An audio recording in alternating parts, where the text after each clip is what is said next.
पिछली किस्त में आपने देखा कि मिनिएचर पेंटिंग्स का सिलसिला मुगलिया सल्तनत के तहत फ़ारसी और ख़ालिस हिंदुस्तानी तर्ज मुसव्वरी के इम्तिज़ाज से वजूद में आया।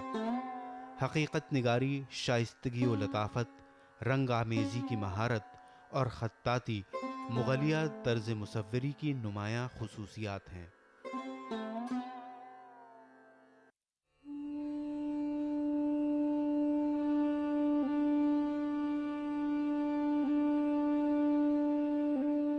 हिंदुस्तान की सकाफ़ती तारीख़ मुख्तलिफ़ अहद के फ़नून में मरकूम है और बेशुमार किस्म के फ़नून जैसे मुसव्वरी, संग तराशी, फ़न तामीर जो मुख्तलिफ़ शाही ख़ानदान और उनके मज़ाहिब से मुताल्लिक़ रहे हैं, उनका अक्स पेश किया गया है।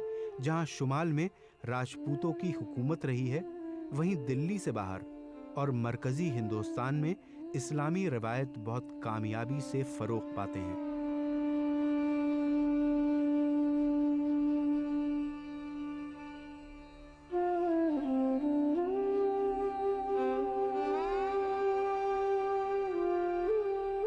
जुनूब में होसलिया, सानियामिया और दीगर मजहबी ख़ानदानों की जड़ें मजबूत रही हैं और वो अपने मजहबी फ़नून और फ़न तामीर पर नाज़ा रहे हैं।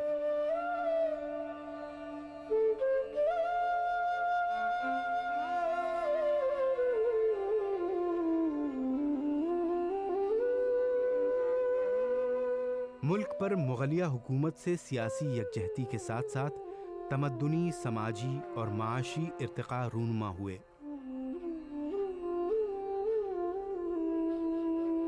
दीवार पर बनाई जाने वाली तस्वीरें मगरबी और मरकज़ी हिंदुस्तान में पहली 1000वीं ईस्वी में राइज थीं।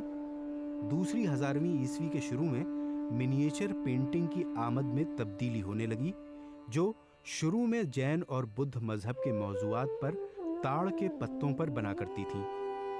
इसी तरह की एक तब्दीली तामीरी उफ़क़ पर नमूदार हुई, जिसके तहत स्तूप बड़े बड़े महलों और किलों में तब्दील हो गए।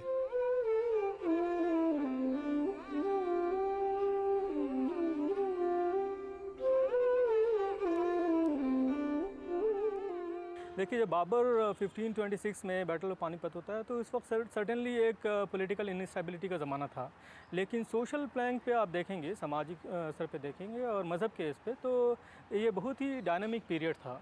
इसी ज़माने में एज ए सेड के ये कबीर का ज़माना था, नानक का ज़माना था। ख़ास तौर से Nanak is a contemporary Babur, बिल्कुल हम असर हैं। और सूफ़ी भक्ति संतों के ताल्लुक़ से इस पीरियड में देखने को मिलता है कि basically the kind of society that we have today was being consolidated.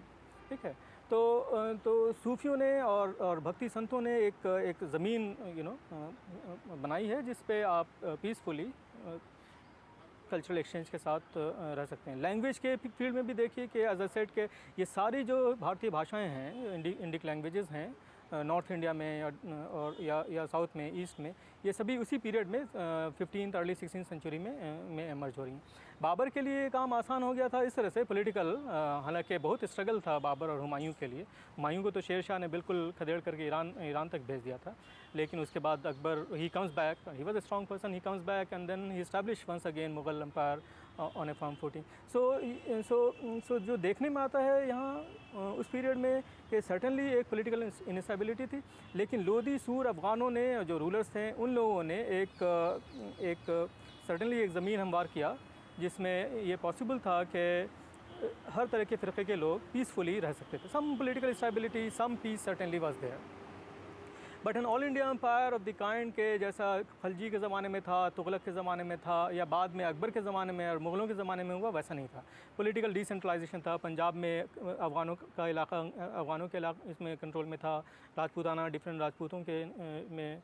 Bengal सल्तनत बहुत इंपॉर्टेंट सल्तनत हुआ करती थी। दक्कन में एज अ सेट के बहमनी सल्तनत के कोलैप्स करने के बाद नई स्प्लिंटर सल्तनत बनी थी, और इसके अलावा विजयनगर एम्पायर वो बना था। तो इस वक्त पॉलिटिकल इनस्टेबिलिटी तो ज़रूर थी, लेकिन social stability and social movement and सब कंसोलिडेशन एंड वो सब देखने को मिलता है। कल्चर के फील्ड में जो इंडियन कल्चर कहते हैं, ये पीरियड बहुत ही महत्वपूर्ण है, बहुत अहम है। 15th अर्ली 16th सेंचुरी का उसमें उसको मुग़लों ने और आगे बढ़ाया, लेकिन ये ज़माना था 15th-16th सेंचुरी में, जब हम देखते हैं कि जो इंडियन कल्चर की जब बात करते हैं तो वो उस वक्त डेवलप हो रहा था। ये शाही खानदान फ़नून में इतनी ज़्यादा दिलचस्पी लेने लगा था कि हर बादशाह जैसे ही इक़्तिदार में आता, अपने दौरे हुकूमत की मुसव्विरी में कुछ न कुछ अपना असर ज़ाहिर करता।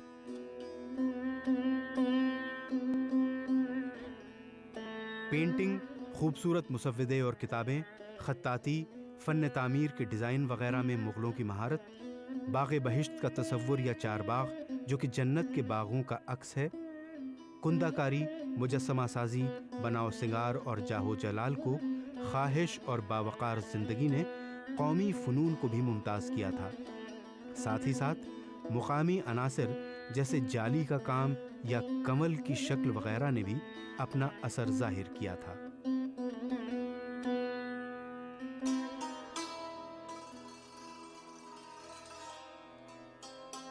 हिंदुस्तान में चितेरे जन्मजात होते हैं और चितेरे कुछ क्लैंस थे जिनके पास अपना धंधा होता था। गांव में आज भी हैं कुछ चितेरे परिवार होते हैं जो शादी ब्याह वगैरह के समय में चितेरा का काम करते हैं। इसी में से मधुबनी वगैरह सब जो निकले हैं, वर्ली पेंटिंग्स वगैरह सब निकली हैं, वही के वही लोग हैं। तो ये तो परंपरागत तरीके से आर्ट चल रहा था। क्रिएटिविटी कभी बंद नहीं होती है, कभी क्रिएटिविटी बंद नहीं होती है। अब सब्जेक्ट नहीं है, नहीं तो मैं आपको बताऊं कि जब हिंदुस्तान में पूरा अंधेरा है, कुछ नहीं है, गुप्ता हर्षवर्धन गुप्ता के डेथ के बाद में पूरा 200-250 साल तक हिंदुस्तान अंधेरे में रहा। मगर उस पीरियड में सैकड़ों टेम्पल्स बने। कोई राजा नहीं था, कोई किसी तरह का वो नहीं था, तो वो मंदिर किसने बनवाता रहे।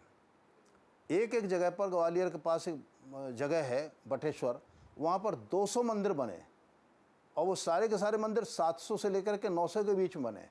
जब ना आसपास कहीं कोई राजा था, ना कोई संरक्षण देने वाला था, ना कोई पैसा देने वाला था, किसने बनाए। इसका मतलब ये कि हिंदुस्तान में क्रिएटिविटी की परंपरा बड़ी पुरानी है और आदमी क्रिएटिव है। इसके पीछे राजा क्रिएटिव नहीं है। वो तो राजा तो ऐसा है जैसा आज होता है कि हमें कहीं किसी को कुछ प्रश्रय देना है तो कुछ ना कुछ पेट्रोनेज दे देते हैं, कुछ ना कुछ साधन जुटा देते हैं। तो उस समय भी हुआ ऐसा। तो अकबर के समय, बाबर के समय एपरेंटली बाबर ने कहीं पर कोई क्रियात्मक रचनात्मक काम नहीं की, उस बात नहीं हुई, खुद उसने किया है। उसने अपनी जो डायरी लिखी है वो आज भी फाइनेस्ट फिक्शन है। अगर उसको उपन्यास के तौर पर देखें तो पूरा उपन्यास लगता है, कहानी ऐसा नहीं लगता है कि जैसे किसी ने अपनी जीवनी लिख डाली हो। और उसका जो इंटरेस्ट है पक्षियों में, चीज़ों में देखने करने में, वो अपने आप में आर्टिस्टिक है। लेकिन ये जिक्र कहीं नहीं मिलता है कि बाबर के समय ये 2 आर्टिस्ट थे या एक आर्टिस्ट था या उसने किसी तरह से हुआ है। हुमायूं अपने साथ, जब हुमायूं आए भारतवर्ष में लौट करके, जब इन्होंने इब्राहिम लोदी को हरा करके दोबारा कैप्चर किया है, तो उस समय जो है वो अपने साथ वो पर्शिया से 2 आर्टिस्ट को लाए थे। उन आर्टिस्ट ने यहाँ पर आकर के आर्ट की शुरुआत किया। लेकिन हुमायूं भी 4-5 साल बाद डेथ हो गई और उसके बाद अकबर का शासन आया। अकबर ने उन दोनों आर्टिस्ट को, अब्दुल समद और एक और मैं नाम भूल रहा हूँ, 2 आर्टिस्ट थे, इन 2 आर्टिस्ट से और फिर बाहर हिंदुस्तान में जो आर्टिस्ट थे उनको जुटाया और विदिन 2-3 ईयर्स, 2 या 3 साल के भीतर अकबर के अपने जो स्टूडियो था, कोर्ट स्टूडियो था, उसमें करीब 100 के आसपास आर्टिस्ट थे।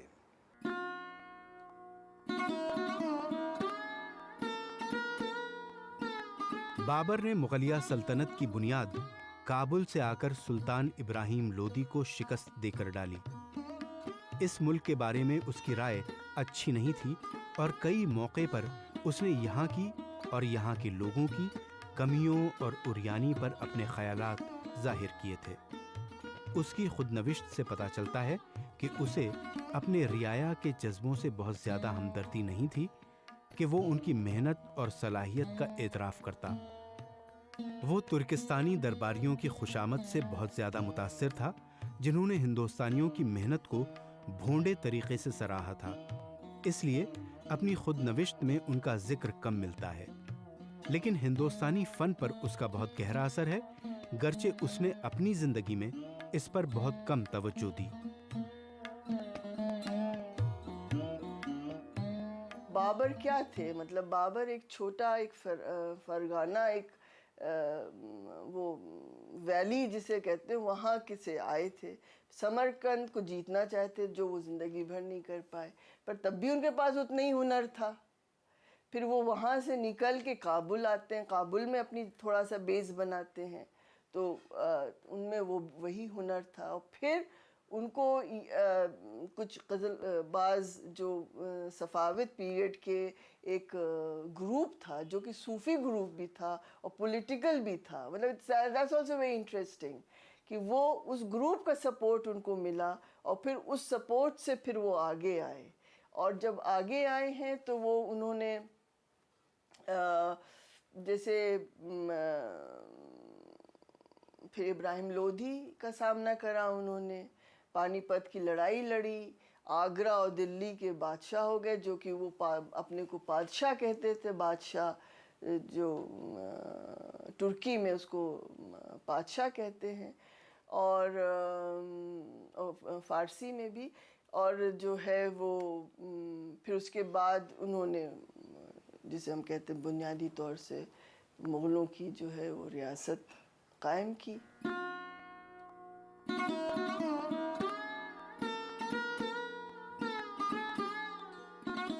वो बागबानी में अपनी गैर मामूली दिलचस्पी की वजह से मशहूर था और मुसव्विरों की भी सरपरस्ती करता था। हालांकि काबुल में उसके दौरे हुकूमत की किसी तख्लीक का जिक्र नहीं मिलता, जहां उसने अपनी रियासत कायम की थी।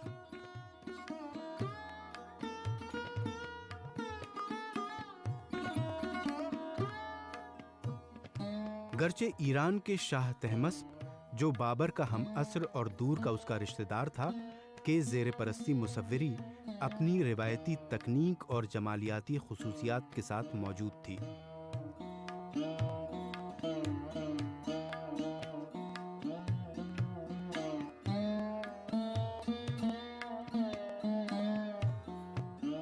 सोलहवीं सदी के वुस्त का अजीम मुसव्विदा और इब्तिदाई मुगलिया मुसव्विरी का मुकाबला मशहूर शायर जामी के हफ्त औरंग में किया गया है।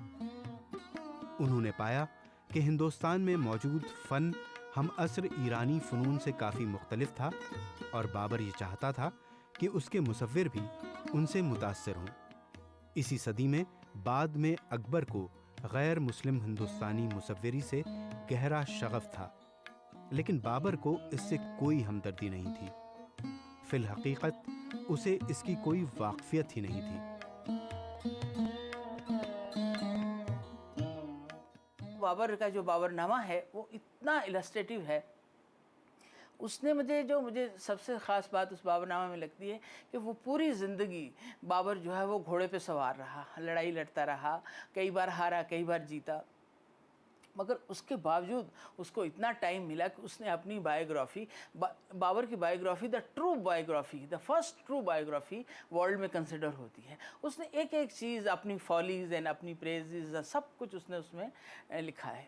वो इतना इंटरेस्टिंग है, कैसे कहाँ किसको मिला, क्या क्या किया, और उसने इंडिया की बर्ड्स एंड एनिमल्स के ऊपर इतना डिटेल में लिखा है कि ऐसा लगता है कि एक एक पर उसका उसने गिना है कि इतने पर थे, ये इतना कलर का था, इसमें ये होता है, कैसे यहाँ पर जाला लगा के बर्ड्स को पकड़ते हैं, कहाँ किस मार्केट में बिकते हैं, पूरी डिटेल्स उसने दी है।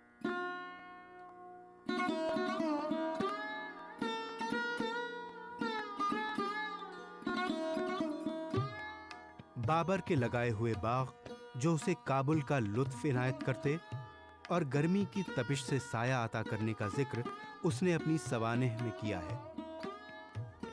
उसने जो अपनी सवानेह कलमबंद की है, उसमें 40 सफ़हात पर हिंदुस्तान की तफसीलात बयान की हैं। इसमें उसने समाजी तंजीम, ज़ात बिरादरी का निज़ाम, जोग्राफियाई खाका और उस वक्त की तारीख़ को बयान किया है। उसने हिंदुस्तानी निज़ाम औक़ात, रोशनी के इंतजामात की बेतरतीबी, हिंदुस्तानी दस्तकारों की फरावानी, अच्छे तौर तरीक़ों की ख्वाहिश, अच्छी पोशाक, ठंडे चश्मे और सबसे ज़्यादा जोर उसने यहाँ के नबातात व हैवानात पर दिया है और उनका जिक्र पैदाइशी फितरत निगार और उनकी तफसील एक मुसव्विर की नज़र से की है।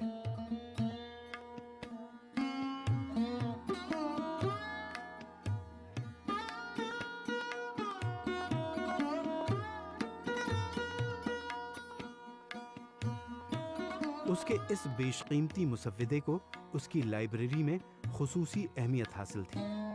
किताबें जमा करना तैमूरी रिवायत थी। बाबर ने खुद भी हिंदुस्तान में बहुत सी किताबें खरीदी।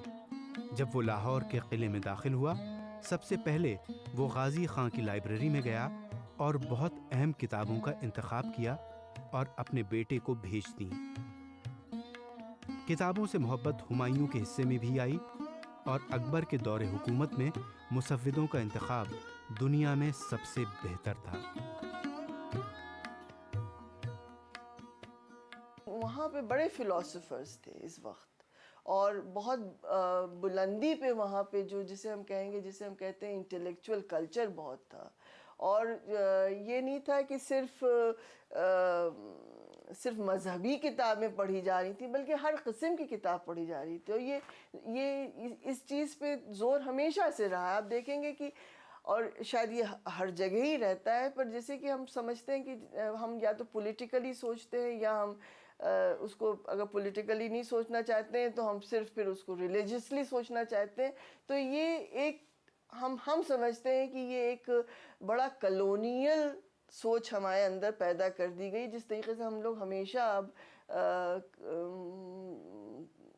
तवज्जो अगर इन चीज़ों पे देते हैं तो इन दो तरीक़ों से देते हैं। हालांकि इसका बीच का एक तरीक़ा वो है, वो बेसिकली वही कला और कल्चर का है। अगर आप उस तरीके से सोचें तो बेसिकली जो लोग बन के आते हैं वो कला और कल्चर से बन के आते हैं। जाहिर है कि क्योंकि पॉलिटिकल स्टेबिलिटी जो उन्होंने इस्टेब्लिश की, जो उन्होंने पॉलिटिकल कहना चाहिए एक गवर्नेंस का जो प्रोसेस शुरू किया, जिससे कि एक सिस्टम बहुत अच्छी तरीके से चल रहा था, जिसमें कि तिजारत भी बहुत अच्छी हो रही थी। और तिजारत हर दौर में बड़ी इम्पोर्टेंट होती है, आज के भी दौर में इम्पोर्टेंट है और हमेशा इसलिए रही है कि उसी से जो है वो रेवेन्यूज़ आते हैं और उसी तरीके से स्टेट बढ़ता है। उसी रेवेन्यू से, उसी की ताकत पे जो इकोनॉमिक की ताकत होती है, वो जहाँ सदृढ़ होगी वहीं पे वो पनपेगा। तो ये लिंक्स हैं। अगर आप देखें तो उन्होंने जो पॉलिटिकल स्टेबिलिटी, हालांकि लड़ते रहे। बाबर का शुमार एशिया की चंद अहम शख्सियतों में होता है। उसकी एक मुमताज़ विरासत थी। वो अमीर तैमूर और चंगेज़ खान का बराह रास्त वारिस था। नौजवानी में ही तैमूरी हुकूमत के मशरक़ी हिस्से फ़रगना की आज़ादी में अपने बाप का जानशीन हुआ, लेकिन इत्तेफ़ाक़न उसकी सल्तनत ख़त्म हो गई।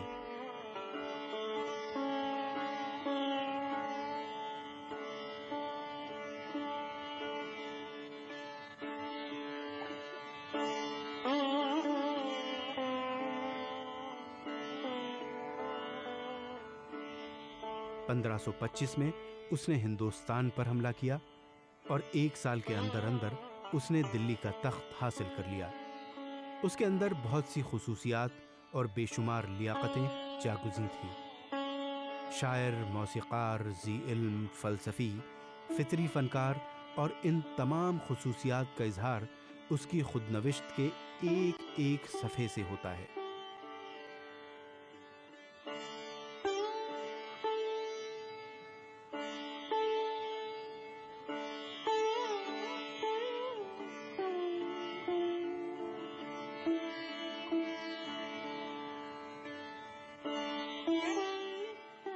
उसके पास बहुत ही तरतीब याफ्ता दस्तकार नहीं थे, लेकिन उसके पास जमालियाती नज़र थी जो अपने अतराफ़ के हुस्न को जज़्ब कर लेती थी। उसकी तहरीरों में ये तमाम सिफतें आरास्ता हैं।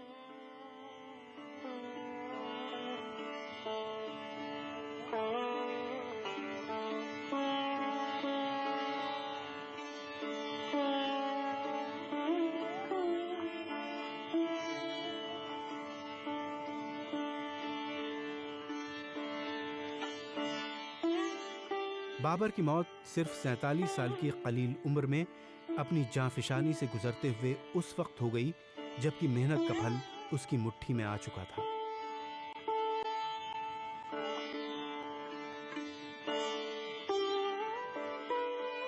उसी का बेटा हुमायूं, जिसके अंदर उसकी दानिशवराना और दीगर कई खुसूसियात विरसे में आई थीं, लेकिन हुक्मरानी और इंतज़ामी सलाहियत का पूरी तरह अहल न हो सका था कि उसे जानशीनी हासिल हो गई।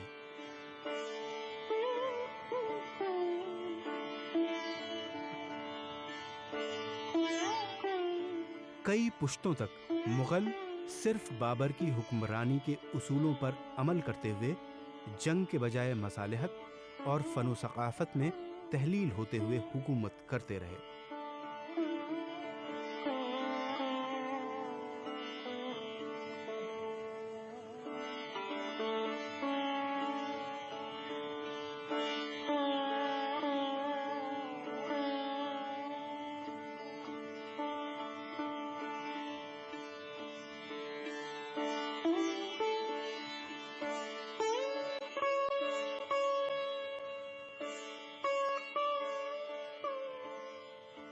उसकी कब्र काबुल में उस बाग के बुलंद मुकाम पर है जहां वो बैठना पसंद करता था और फितरत के मनाजिर से लुत्फानंदोज होता था।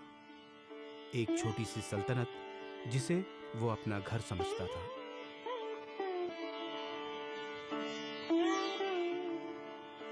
आज की किस्त में आपने देखा कि मुगलिया सल्तनत का बानी बाबर 47 साल की कलील उम्र में चल बसा।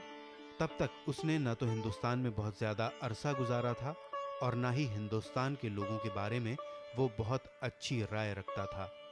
बाबर के दौर में हिंदुस्तान में मौजूद फ़न हम असर ईरानी फ़नून से काफ़ी मुख्तलिफ था और बाबर ये चाहता था कि उसके मुसव्विर भी ईरानी तर्ज की तरफ रुजू हों।